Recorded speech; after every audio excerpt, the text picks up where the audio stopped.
নমস্কার, তনয়াস রোজকার রান্নায় আরও একবার আপনাদের স্বাগত। আজকে আবার একটা রেসিপি নিয়ে চলে এসেছি। পনির আর চিকেন, এই দুটো জিনিস কার না ভালো লাগে বলুন? সবাইকার প্রিয়। পনির আর চিকেন যে কোনোভাবে রান্না করলে সবাই খেতে ভালোবাসে। তাই আমিও আজকে একটা পনির টিক্কা রেসিপি নিয়ে চলে এসেছি। চলুন তাহলে শুরু করি। সব জিনিসগুলো ম্যারিনেট করে নেব। খানিকটা টক দই দিলাম, সামান্য একটু আদা রসুন বাটা দিলাম, সামান্য ধনে গুঁড়ো দিলাম, অল্প একটুখানি হলুদ দিলাম, একটুখানি জিরে গুঁড়ো দিলাম, আর একটুখানি কাশ্মীরি লঙ্কার গুঁড়ো দিলাম। পরিমাণ মতো নুন দিয়ে দিলাম।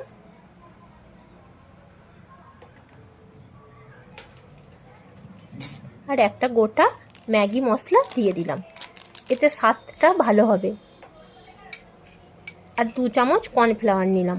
আমার যতটা পনির ছিল, সব ক্যাপসিকাম পেঁয়াজ টমেটো মিলে যতটা ছিল, তার জন্য 2 চামচ কর্নফ্লাওয়ার যথেষ্ট। আপনাদের যদি বেশি থাকে আর একটু বেশি করে দেবেন। এবার সব ভালো করে একসাথে মিশিয়ে নেব। টমেটো দিয়ে দিলাম, কাটা ক্যাপসিকাম দিয়ে দিলাম, পেঁয়াজ দিয়ে দিলাম, পনির দিয়ে দিলাম। এবার সব একসাথে ভালো করে মিশিয়ে নেব।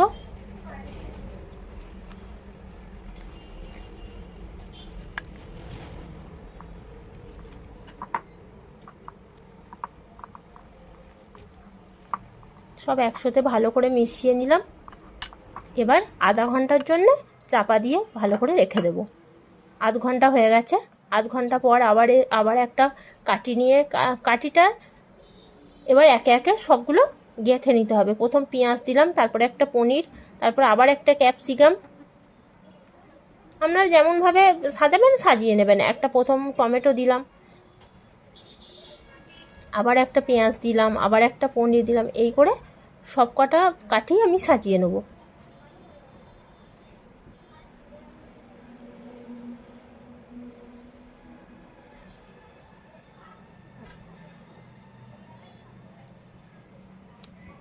দেখুন আমার সবগুলো কাঠি সাজানো হয়ে গেছে। এবারে একটা ফ্রাইং প্যানে আমি একটু বাটার দিয়ে দিলাম। যেগুলো করে রেখেছি কাঠিতে সেগুলো সেঁকবো বলে। আপনারা চাইলে এমনি তার জালি বা কোনো কিছু রুটি সেঁকার তার জালির মধ্যে ওগুলোকে সেঁকেও নিতে পারেন। ওপরে বাটার ব্রাশ করে ওগুলো একটু আগুনে সেঁকে নিলেও ওটাও হবে। কিন্তু আমি ফ্রাইং প্যানে একটু বাটার দিয়ে ভালো করে সেঁকে নেব। এবার সব একে একে সাজিয়ে দেবো।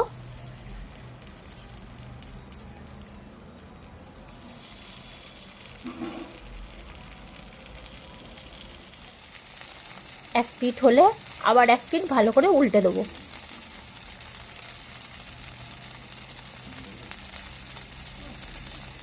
এক পিঠ হয়ে গেছে দেখুন। এবার আর এক পিঠ উল্টে দেবো।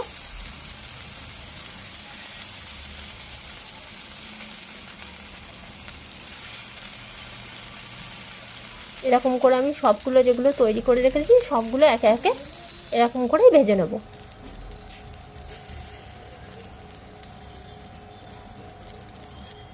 আজকের জন্য এইটুকু। রেসিপিটা ভালো লাগলে একটা লাইক সাবস্ক্রাইব শেয়ার অবশ্যই করে দেবেন। অন্য দিন অন্য একটা রেসিপি নিয়ে আসবো।